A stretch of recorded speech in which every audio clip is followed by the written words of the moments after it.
O seguinte, nesse domingo teve o clássico Real Madrid e Barcelona pela final da Supercopa e o Real passou o carro no Barcelona com um show do Vinícius Júnior, cria do Flamengo. Ele fez 3 gols, tá?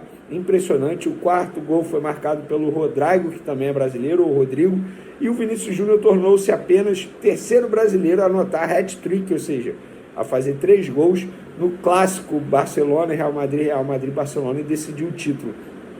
Que partidaça do Vinícius Júnior. Eu tive a oportunidade de assistir ao jogo. Nossa, ele jogou muita bola mesmo, e é muito bom ver o Vinícius Júnior voando com a camisa do Real Madrid, porque quando ele saiu daqui, ele recebeu muitas críticas e até em tom preconceituoso, o chamando de neguebinha, que não ia ter futuro, e tá aí, ó, dando um show com a camisa do Real Madrid. E o Tite na Copa do Mundo deu mole em ter tirado o Vinícius Júnior. Mas, enfim, vamos pensar agora na frente. E por falar em Tite, hoje teve emoção no Ninho do Urubu, tá, envolvendo o treinador, porque a Cristiane, jogadora, craque da seleção brasileira, que estava no Santos, foi contratada pelo Flamengo. E ela foi até o Ninho do Urubu hoje, conheceu o Gabigol, trocou camisa com ele, também conheceu o Tite. Com o Gabigol disse o seguinte para ela: bem-vinda, viu? A casa é sua, brilha muito lá nos jogos.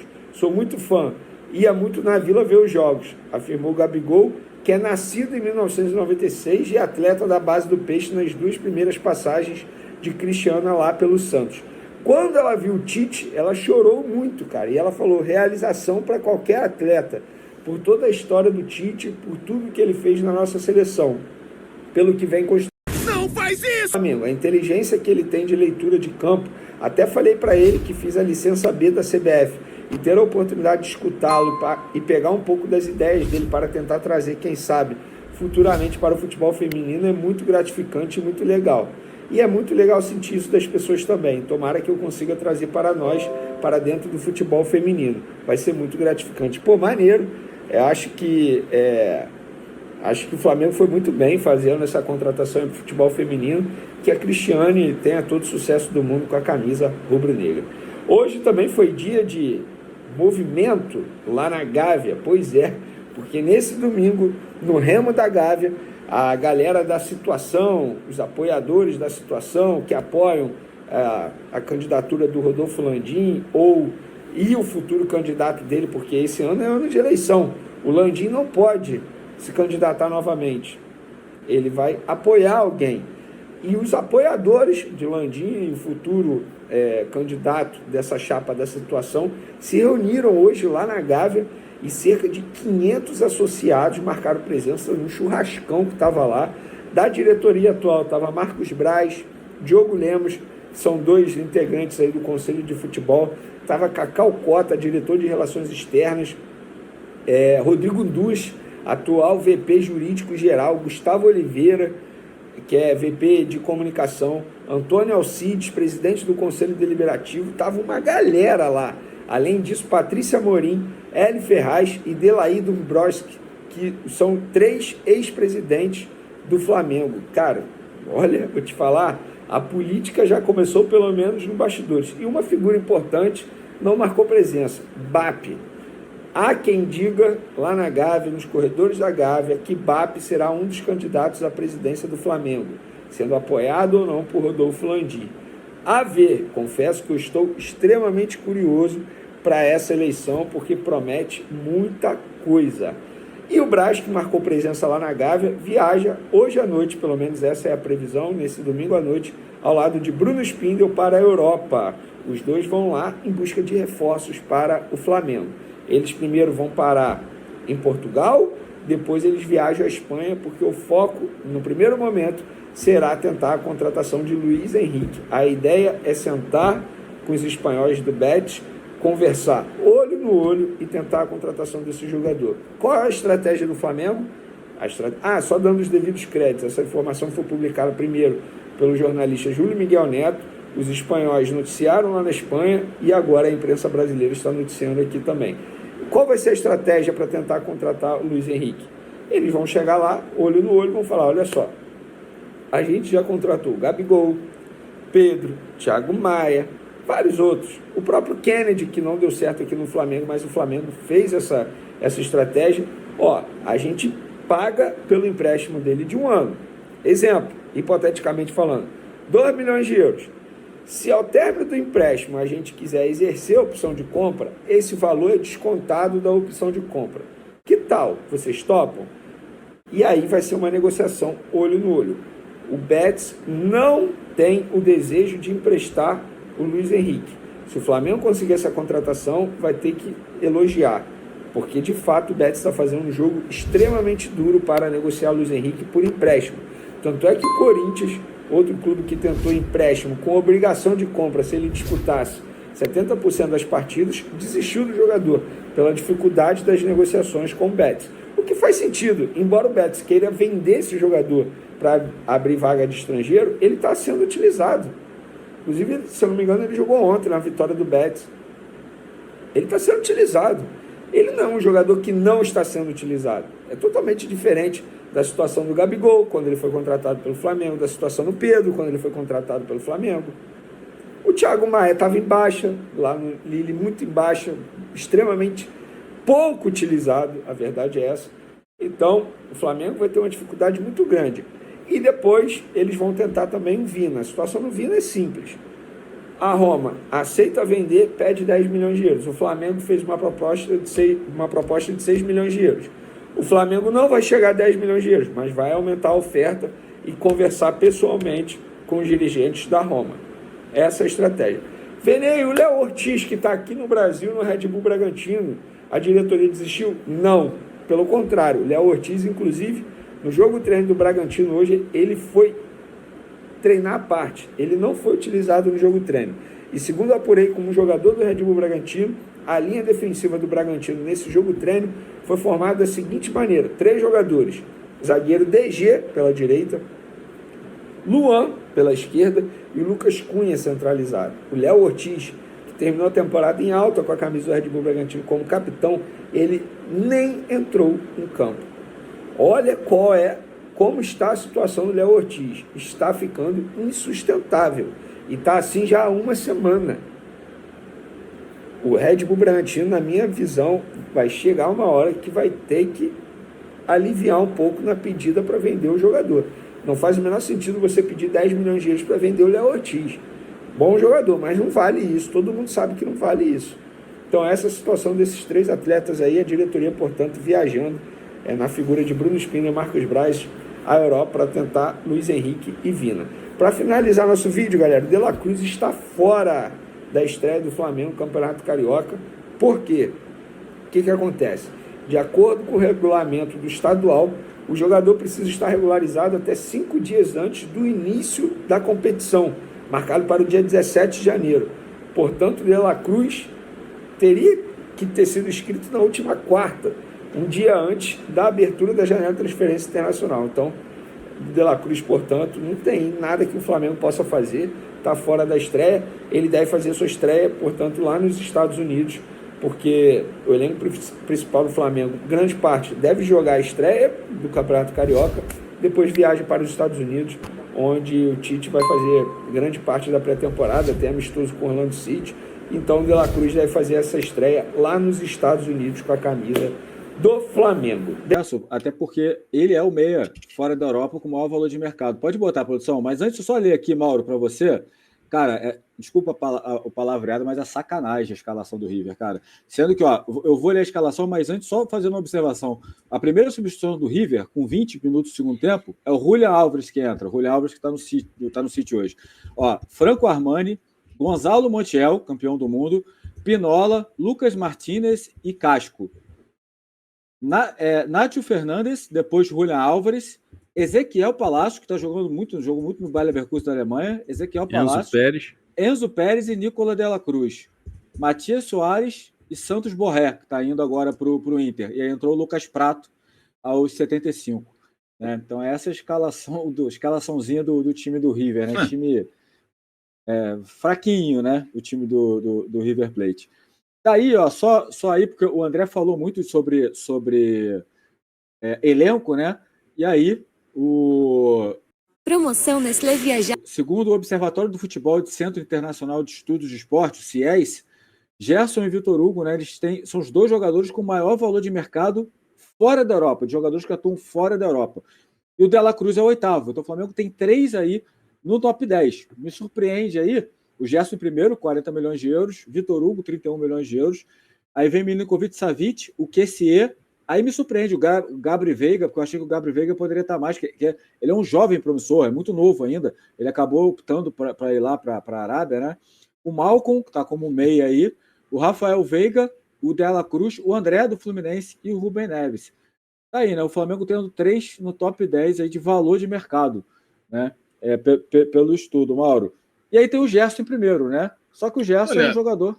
Eu acho que assim, a gente dá muito valor, às vezes, a esses levantamentos, que muitas vezes são feitos com inteligência artificial ou com alguma outra questão que não entra nos pormenores. O Gerson não joga futebol há um bom tempo para estar nesse patamar aí, né? De 40 milhões. Considerar a idade, histórico de transações, eu acho que aí entra isso tudo, imagino eu. Porque se você olhar, o Vitor Hugo é promissor, mas não acho que o Vitor Hugo tenha feito uma temporada para colocá-lo também nesse patamar. Acho um exagero tremendo, os dois.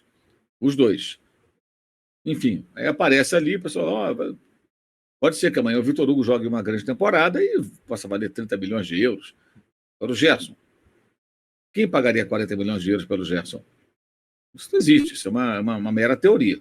Uma mera teoria. Nem 25 pelo Rafael Veiga não vai conseguir, dificilmente vai conseguir.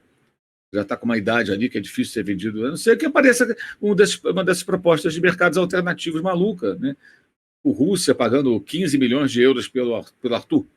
Cara, eu achei surreal. Que não vale isso. Então, mas, enfim. Só se for uma coisa dessa, assim, que aí não é...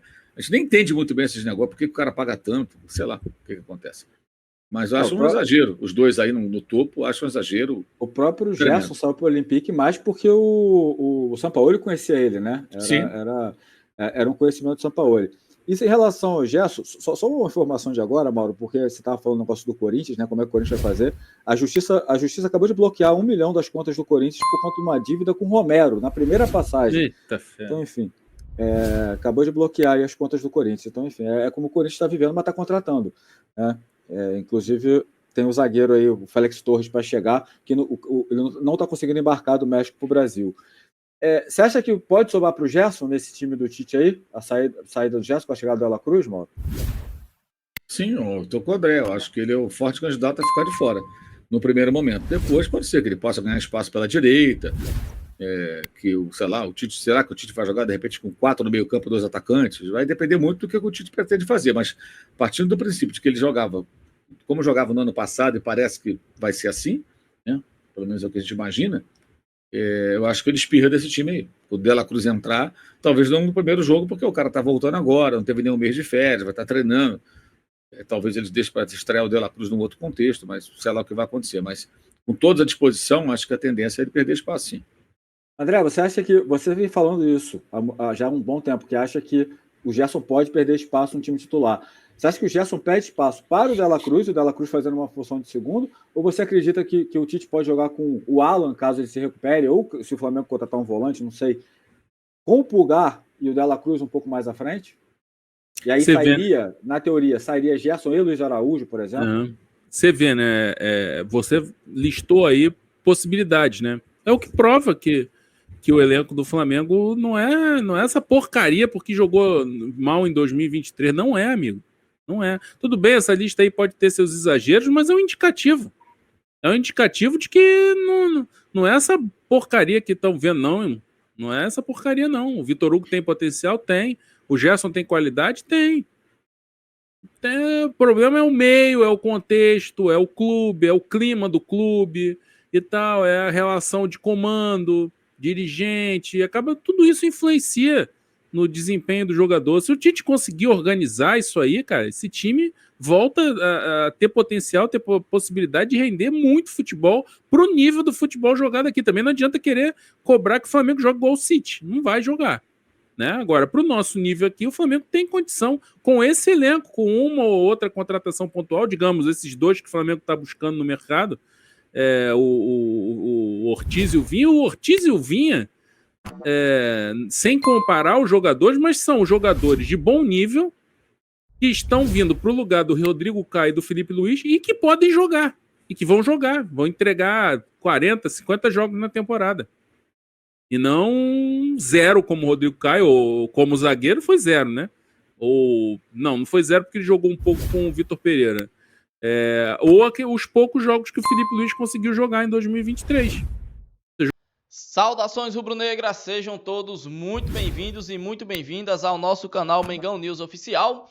Aqui nós tratamos e deixamos vocês informados das principais notícias e novidades aí do mais querido, o nosso Flamengo, né? Então, abrindo aqui, pessoal, as nossas informações, Vene Casagrande aí, né, deixou atualizado de que os dirigentes do Flamengo viajaram para a Europa em busca de reforços. Dela Cruz não vai estrear, né, no Campeonato Carioca pela equipe do Flamengo por conta da atualização do Dela Cruz, que não entrou, né, no bid aí, então não vai jogar pelo Campeonato Carioca na estreia do Flamengo. E segue aí apenas os trabalhos, né, de preparação do Dela Cruz. Já a situação dos dirigentes do Flamengo, Marco Braz e Bruno Spindel, né? Vou trazer aqui as informações que o Braz revelou. Detalhes da viagem, é isso mesmo. O Braz detalhou, né, detalhes da viagem à Europa e admite negociação com outro jogador. Não é só o Luiz Henrique, disse aí, né, Marco Braz. Até o momento o Flamengo anunciou apenas um reforço para a temporada de 2024, tratando-se do meia Nicolás de la Cruz do River Plate da Argentina. Agora os dirigentes rubro-negros correm contra o tempo para tentar avançar em negociações já em andamento. Por isso, o vice-presidente de futebol do clube, Marco Braz, e o diretor executivo, Bruno Spindel, viajaram para a Europa no último domingo, dia 15. E em entrevista ao canal Flazoeiro, já no aeroporto, Marco Braz deu detalhes do motivo da viagem para a Espanha. A ideia é o Flamengo entender que a situação de Luiz Henrique do Real Betis, apesar disso, o dirigente revelou que não é só o ponta que está na mira rubro-negra. O Cartola garantiu que vai aproveitar a viagem pela Europa para ver outros atletas, né? Então, Marco Braz aí vai em busca de outros reforços, não apenas do Luiz Henrique, né? Também vai conversar com a Roma a respeito do Matias Vinha, lateral esquerdo, que o Flamengo tá de olho, que o Flamengo quer contratar, né? E já comente aqui, pessoal, a sua opinião a respeito aí dessa situação, né? O Flamengo tem que contratar o Luiz Henrique, será um bom reforço para o Flamengo, tá? Vale a pena esse investimento aí do Flamengo no Luiz Henrique? Comente aqui, deixa a sua opinião, que é muito importante, beleza? Vocês comentando aqui ajuda demais o nosso canal. Também, pessoal, o Luiz Henrique, né? A ideia do Braz é que o Flamengo contrate ele por empréstimo, como aconteceu com outros jogadores, e depois, né, o Flamengo, com esse empréstimo, tem ali no contrato a opção de compra, né? Para, se o jogador se destacar com a camisa do Flamengo, ele ir lá e comprar, né? Assim como fez com o Gerson, com o Gabigol e com demais jogadores, Thiago Maia. Né? Lembrando que o Flamengo, se gostar e se cair bem com a camisa do Flamengo, não é dificuldade para contratar. Já a situação do Matias Vinha, já com os planos do Flamengo com o Matias Vinha, não são diferentes. Isso porque a ideia do rubro-negro é encontrar o jogador junto à Roma. Não é à toa a oferta inicial de Matias Vinha, né, no mais querido, foi em torno de 6 milhões de euros, cerca de 32 milhões de reais. Contudo, a equipe italiana pede 10 milhões de reais, cerca de 53 milhões de reais na cotação, né? Então, o Flamengo aumentou já essa pedida também do Matias Vinha, né? O Flamengo aumentou essa pedida aí do Matias Vinha. Não sei para quanto, mas não ficou apenas no 5, né? O Flamengo já deu 6, 7, quase 8 milhões de euros pelo Matias Vinha, né? E vai tentar negociar agora diretamente com a Roma, né? Aproveitar essa viagem para a Espanha e vai até a Roma para poder fechar aí também com o Matias Vinha, beleza? Então, rapaziada, já comente aqui, né? Se vocês fossem Marco Braz e tivesse a opção de apenas uma contratação, Matias Vinha ou Luiz Henrique, quem vocês traria da Europa para a equipe do Flamengo? Comente aqui, deixa a sua opinião, que é muito importante, pessoal. Lembrando, tem um botão vermelho aí com o nome inscreva-se, então já se inscreva no canal, que é muito importante. Deixa o like no vídeo, amassa o dedo aí no like, comente, ativa o sininho de notificações. E lembrando, pessoal, graças a Deus conseguimos bater a meta de 100 likes no vídeo passado. E agora eu conto com a sua ajuda pra gente bater aí a meta de 100 likes. Então, amassa o dedo no like pra gente bater a meta de 100 likes nesse vídeo. Eu conto com a sua ajuda. Se Deus permitir, mais tarde voltarei com mais informações do Flamengo.